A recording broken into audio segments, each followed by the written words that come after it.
Miles off the coast of Iceland, rising straight out of the freezing North Atlantic, sits a lone concrete outpost. Maintenance crews can only reach the Þrídrangaviti Lighthouse by helicopter. Pilots have to aim for a tiny, unguarded pad, where a single misstep means a 120-foot drop into violent surf.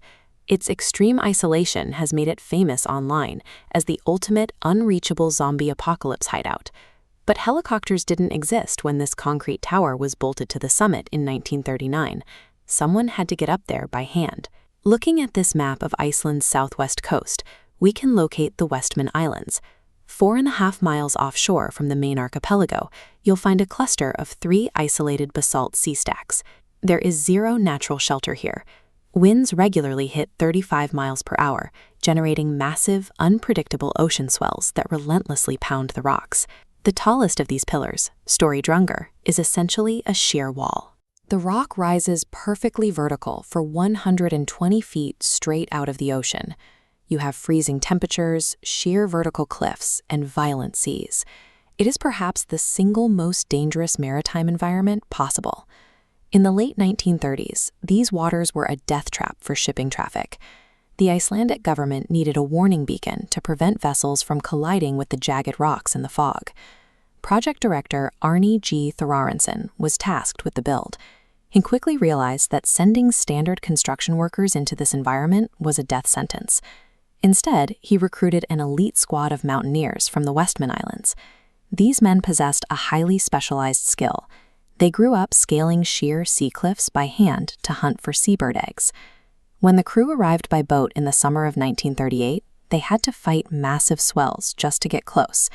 They waited for the absolute perfect moment to leap from the deck onto the slick, wave-battered base of the rock. The ascent was agonizingly slow.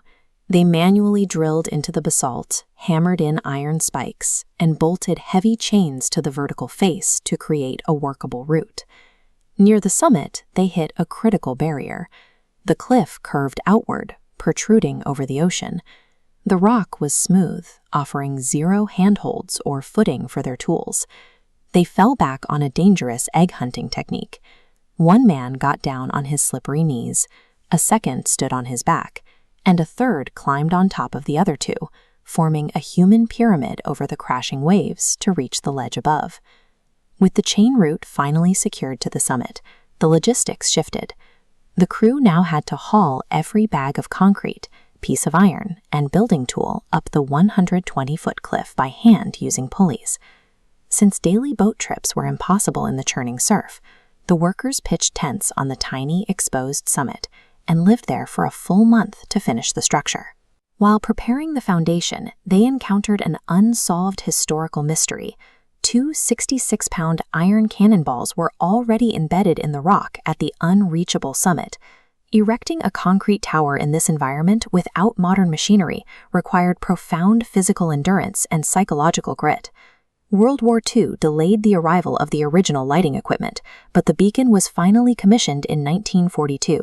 It immediately began guiding Allied shipping and local fishing vessels safely past the deadly stacks. Over the decades, the site was modernized. The helipad was carved out in the 1950s, allowing safe access from the air, and the oil lamps were replaced by an automated solar power system in 1993. Today, the lighthouse operates completely uncrewed. Its only visitors are occasional Coast Guard maintenance teams and highly aggressive seabirds defending their nests. The building itself is modest. It is just a simple 13-foot-tall concrete box topped with a red lantern house. The tower remains a permanent record of a physical victory over an impossible geography. The spot where a few mountaineers conquered a deadly ocean pillar with nothing but hand tools, iron chains, and their own backs.